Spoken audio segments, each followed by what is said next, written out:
Hello everyone, welcome to another video on physics. In this video, I would like to go through a grade 10 test. It's term 1 content. If you are watching this video from South Africa, this is based on waves. So we have a very short test here, about 25 marks to be done in 30 minutes. So let's start with question 1 then. Question 1 says define, that's 1.1, define the term pulse. So we define a pulse as a single disturbance. Let's start our question 1, solutions to question 1. And we are dealing with 1.1 here. And we're defining what a pulse is. We define it as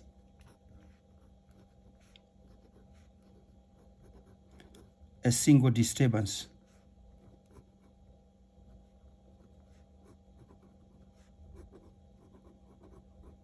That's what a pulse is, a single disturbance, or a single vibration if you like. Now let's go to 1.2. 1.2, we're basically required to study this transverse wave here. It says a transverse wave whose wavelength is 10 centimeters has a following graph. So we have displacement versus time. And if you check here, we have basically 2.5 vibrations. That's 1, that's 2.5 vibrations. We're given time from 0 up to the end of 2.5 vibrations. The amplitude is 5 meters. So we are required to determine 1.2.1, the period of the wave. Right, let's look at how we deal with this. Now, let me just explain first before I continue. The way that we compute period from a transverse graph, the graph of a transverse wave like this one, is to look at number of complete vibrations from here up to there. And the best way we do that is by basically counting the number of nodes, excluding the first one. We count this node here, starting from here 1, 2, 3, 4, 5. And then we divide this by 5. That gives us time from 0 up to there. But remember, period is time taken for one complete vibration. It means it's from here all the way up to there. So whatever we find for that space there, or that place, that node, we have to multiply by 2. So therefore, 1.2.1 period, which has a symbol of capital T, will be equal to 0.1. We divide this by 5, and then the answer multiplied by 2. And our answer turns out to be, here's a calculator here. I have 0.1 divided by 5, and I must multiply this by 2. My calculator says 0.04. 0.04. Remember, period must be in seconds. That's the SI unit of period. In this case, we're given period in seconds because the time axis here, if you check, the unit there is seconds. All right, 1.2.1 done. Let's move on to 1.2.2. 1.2.2. The question says we are supposed to determine frequency of this wave. Now, in order to determine frequency, we use the formula. Frequency is basically the reciprocal of period. Now, substituting the answer we computed in 1.2.1, we're going to have 1 all over 0.04. The calculator here should say 100 divided by 4, that should be 25. Let's just check if this is correct. 1 divided by 0.04, 0.04. My calculator says 25. So 25, that's the frequency, 25 hertz. Remember how we write it? This is how we write it. So that's the frequency, 25 hertz. Right, let's move on to question number 1.2.3. It says we're required to work out the speed of this wave. Now, I'm going to talk about mark distribution shortly. The first one had 2 marks, and then 3, and the last one now is 2 marks. Now, 1.2.3. We're supposed to work out speed, and the formula says speed of the wave is frequency times wavelength. Now, what is frequency? Well, 25. We worked it out. What is wavelength? Well, the question has told us that a transverse wave whose wavelength is 10 centimeters. Remember, we have to convert that 10 centimeters distance or wavelength to meters by dividing by 100. So our answer then is going to be times 10 all over 100. And then we punch this into a calculator. It must give us 2.5. Let's just check if this is true. 25 times 10 divided by 100. the calculator says 2,5. That's correct. So this is 2,5. Remember the unit of speed is meters per second, like this. So that is the speed of this wave, 2,5 meters per second. Right, let's talk about Mach distribution. For a definition, you should remember or know by now that a definition is 2 Machs or no Mach at all. So that's 2. The second one has 3 Machs, so it's 1 Mach for dividing 0,1 by 5, 1 Mach for multiplying by 2, and then 1 Mach for the final answer. So that's 3. This one here is 1 Mach for the formula, 1 Mach for substitution, and 1 Mach for the answer. That's 3. And here we have 1 Mach for the conversion and multiplication, the whole of it, and then 1 Mach for the answer. That would be 2 Machs. The formula normally is given 2 Machs in this case, but for this one here, no Mach is given for the formula. It's just for substitution and the final solution there. Right. Question 1 was 10 Machs, and this is how you should have answered this question. Let's move on to question number 2. Right. Question number 2, we are focusing on what we call a longitudinal wave. A longitudinal wave, and the 2.1 cannot be any better, because we are going to make state the difference between a longitudinal wave, this one, and a transverse wave, this one here. So we would have to state the difference between a transverse wave and a longitudinal wave. So what is the difference? That's Fig 2 now. So the difference, firstly, before I move on to answering this question here, you should remember, or at least you should see, that particles of the wave here vibrate parallel to the direction of the wave. The wave is going in that direction, the particles are parallel to the direction of the wave. In a transverse wave, the story is different. Let me just show you now briefly. In a transverse wave, like I said in the previous video on waves, I said for a transverse wave, we have the following scenario. If this is the direction of the wave, a transverse wave, particles of the medium in which the wave is traveling, if that medium is air, the particles vibrate at right angles to the direction of motion.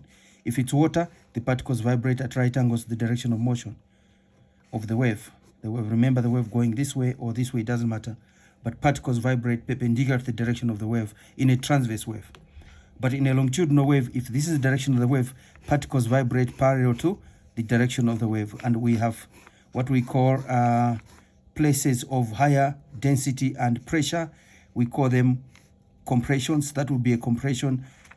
Places on a wave where the density is high and pressure is high. It's called a compression. And then we have rarefaction, not perfectly drawn here. Not perfectly drawn. Maybe in the diagram here it's much better, because here I'm trying to cut on time. But if you look at this one here, from here up to there, the particles are very close together. This would be a compression, and that would be a rarefaction. So in this region here, we call it an area of high pressure or density on a wave. It's a compression. A rarefaction, an area of low density or low pressure on a wave, is a rarefaction. So we have compression, rarefaction, compression, rarefaction, compression, rarefaction, compression, and so on. Let me take advantage of this, that the distance between the center of one compression to the center of the next compression, that's wavelength. It's the same distance from the center of one rarefaction to the center of the next rarefaction. So that's one wavelength, and we will talk about it when we look at the other questions. But let's first of all state the difference between a transverse wave and longitudinal wave. So the difference comes from the definitions of these two waves or types of waves. So question number 2, and we're talking about 2.1, and then we will say, state the difference between a transverse wave and a longitudinal wave. So we'll say in a transverse wave,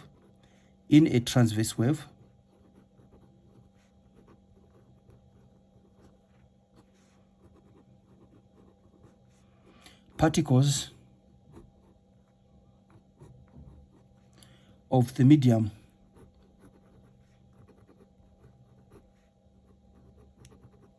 transmitting the wave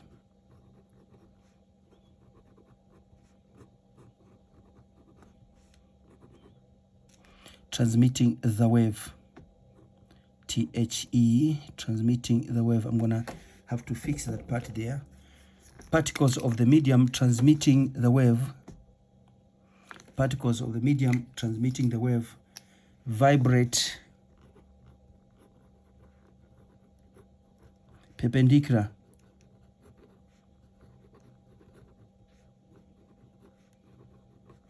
to the direction of the wave.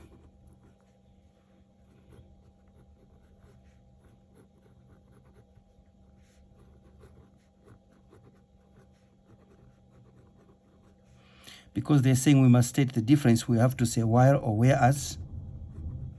While or whereas in a longitudinal wave,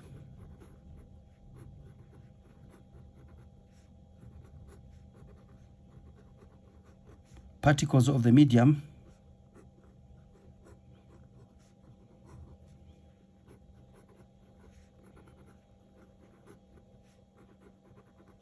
transmitting the wave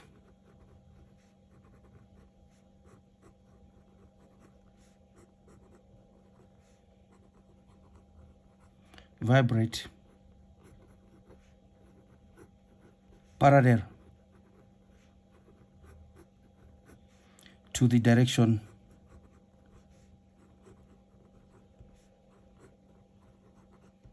of the wave.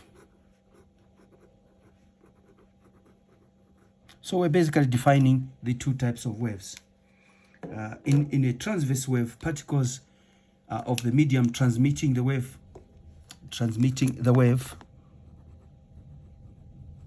In a transverse wave, particles of the medium transmitting the wave vibrate perpendicular to the direction of the wave.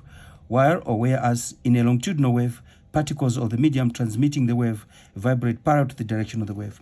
So this would be the difference between the two types of waves. Right, let's look at question number 2.2 now. It says calculate the frequency of the wave. Calculate the frequency of the wave in fig 2, that's in figure 2, if its speed is 40 meters per second. Now we're given distance from here up to there. The question is, how many wavelengths do we have from here up to there?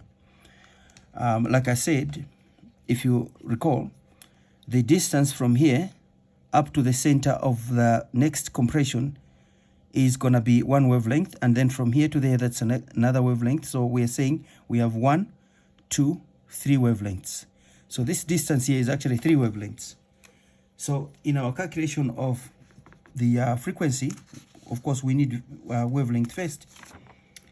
2.2, we're going to say 2.2, we're going to say 3 wavelengths will be equal to 2,4, and we determine one wavelength, it will be 2,4 divided by 3, and your calculator should say 0,8 of a meter, because that distance is given in meters.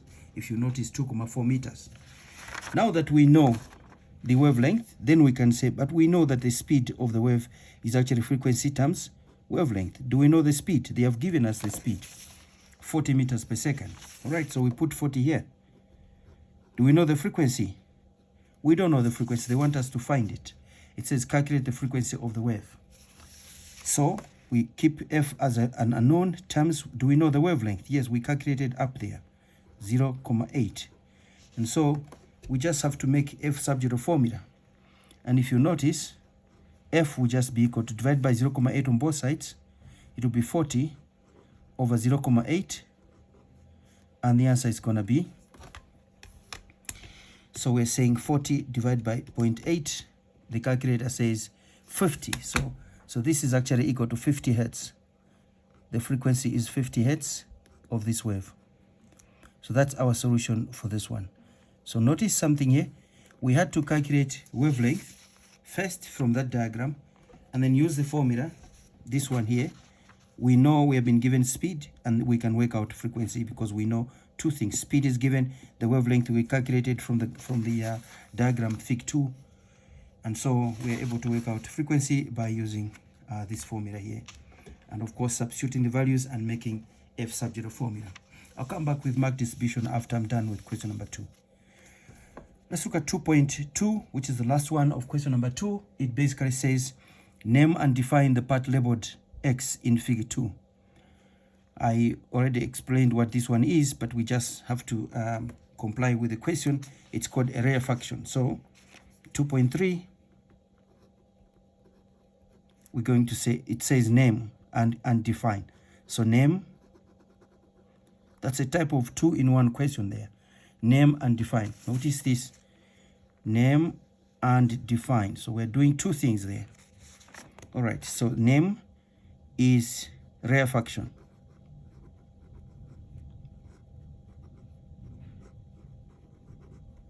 Definition,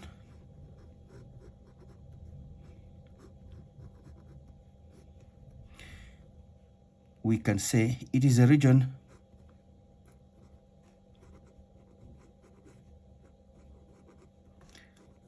of low pressure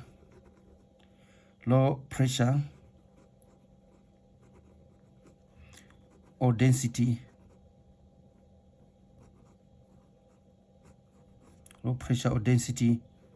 on a wave. Of course, we're talking about longitudinal wave in this case, but just on a wave is sufficient. It's a region of low pressure or density on a wave. Yeah, so that would be the definition of our, this E here is not very clear. Let me just rewrite it. That would be the definition of our rarefaction, the part labeled X in the diagram. All right, so I'm gonna come back and fix that one there. But let me go through mark distribution. The first one, not indicated here in terms of mark distribution, but this one would be, it says state the difference, that would be 2 marks. And then this part here, supposed to be 10 marks this. So state the difference, that would be 2 marks. How I would distribute the marks, that would be so 2 marks there, and that would, calculating that would be 5 marks, and that would be 3 marks, right? So let me just put the marks. So stating the difference is just 1 mark for each definition. Perpendicular and parallel, that would be 2 marks. This one here is 5 marks altogether. So 3 wavelengths, that would be a mark. Determining that would be a mark. And I want to say 3 wavelengths equating to 2.4, I would give a mark also. And then I would give a mark for substitution of these 2 values in here. And I would give a mark for the final answer. So that would be 5 marks. And then this one would be 3 marks. 1 mark would be for the name, that's 1 mark. And then 2 marks would be for the definition of rarefaction. So here it's density, right? So this would be 2 marks. Remember, in physics, definitions normally carry 2 marks. So that would be 3. And that's together 10 marks, right? Okay, so let's move on now to question number 3, and the last one in this short test, which these guys, grade 10 guys had, right? So question number 3, the first one says, write down the name of the electromagnetic wave that has the smallest wavelength. Right, so this is supposed to be page 3. Here we go. Question number 3. I'm going to explain something there before I continue with question number 3. We're talking about electromagnetic radiation here, and I want to give you the electromagnetic spectrum. Starting from left to right, and starting with the electromagnetic wave with the highest frequency. We have gamma rays,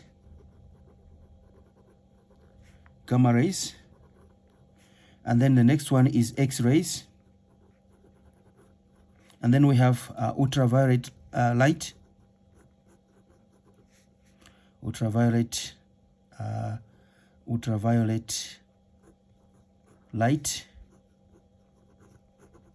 and then we have visible light,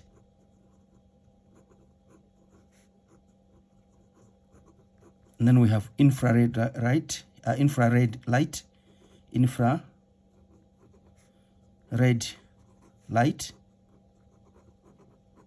and then from there we continue to what we call microwaves. Space there, so I'm just deciding to come down here. Microwaves, and then finally radio waves.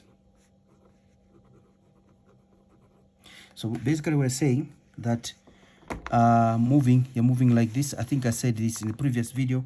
That would be number 1, number 2, number 3, number 4, visible light, number 5, infrared, number 6, microwaves, number 7 would be radio waves. Now notice we are saying gamma rays have the highest frequency and therefore the greatest penetrating ability, the most dangerous, because they contain the greatest amount of energy, and therefore those that have the lowest frequency would be radio waves. So when you move from here to there, frequency decreases but wavelength increases. Remember the relationship between frequency and wavelength. For light we have frequency, remember the formula, V equals F times lambda. Now for light or electromagnetic waves, V becomes the speed of light, so this equation changes to C equals F times lambda, and therefore making F subject formula here, you're going to have C over lambda. And remember, C, speed of light, is 3 times 10 to the power 8 meters per second. 300 million meters per second, the speed of light, over lambda. Now, let me rewrite it. F equals 3 times 10 power 8 over lambda. Notice something. The relationship between frequency and wavelength is that of inverse proportionality. In other words, when wavelength decreases, frequency increases. So, and if you want to make wavelength subject to formula, it's going to be 3 times 10 power 8 all over F. Again, when frequency decreases, wavelength must increase. That's why we're saying, as you move from here going all the way to there, frequency decreases and therefore wavelength increases according to this relationship here. So the electromagnetic wave with the highest frequency is gamma, lowest frequency is radio waves, greatest wavelength will be radio, smallest wavelength will be gamma. In this question here, we're required to write down the name of the electromagnetic wave with the smallest wavelength. Here it says, write down the name of the electromagnetic wave that has the smallest wavelength. So that will be gamma. Smallest wavelength means greatest frequency or highest frequency. So the answer for 3.1 would be gamma rays. Gamma rays. Yeah, gamma rays. Right, 3.2. It says here, state one application of electromagnetic waves, one use, so to speak. Electromagnetic waves are used in medicine in the form of X-rays, ultrasounds in hospitals during pregnancy, making things visible in terms of light, visible light I'm talking about, warming up food in terms of microwaves, radio waves, telecommunication. So we have so many applications. So here I'm simply going to say any one of those. So in short form, we can say medicine, we can say telecommunication,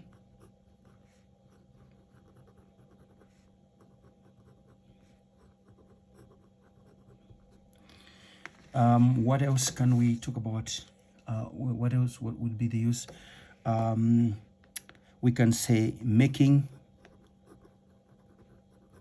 things visible,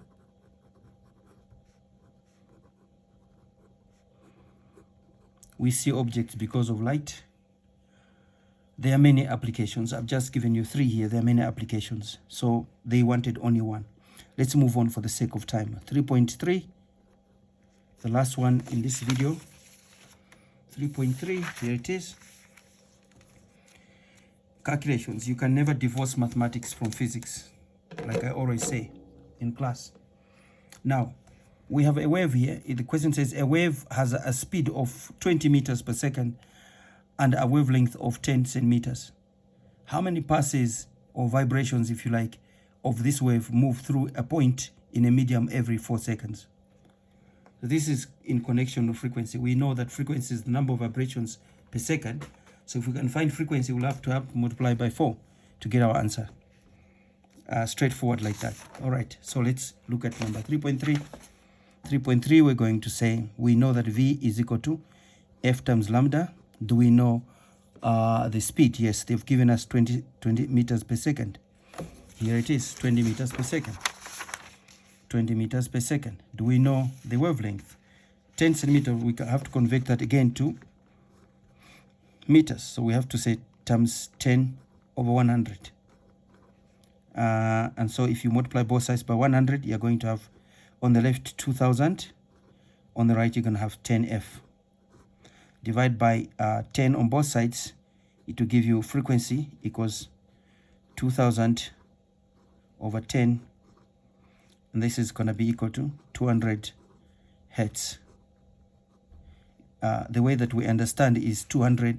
The way that we understand this number is that 200 hertz basically means 200 passes per second, or 200 vibrations per second. So therefore, in 4 seconds, number of passes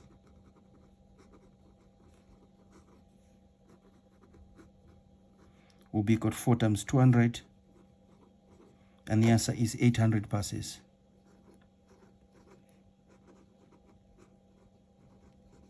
Or 800 vibrations. Right, this is where this short test is supposed to end. I'll come back with another video on waves. We have a long way to go because as you would imagine, longitudinal waves, we are talking about sound, which is a very big aspect of waves on its own. We'll have to come back and talk about sound in a lot more detail. Even including how to measure the speed of sound is an experiment which can be assessed as a formal assessment. After talking about sound, we will move on to look at light, because waves, sound and light, the three come together as a unit. So we'll have to come back for more on this subject of waves. All right, if you're new to this channel, please subscribe, share these videos with friends. Provide feedback. We really appreciate your feedback, and I try as much as possible to respond to any comment or feedback or critic-seeking question that you guys may be having. All right, I'll see you next time then.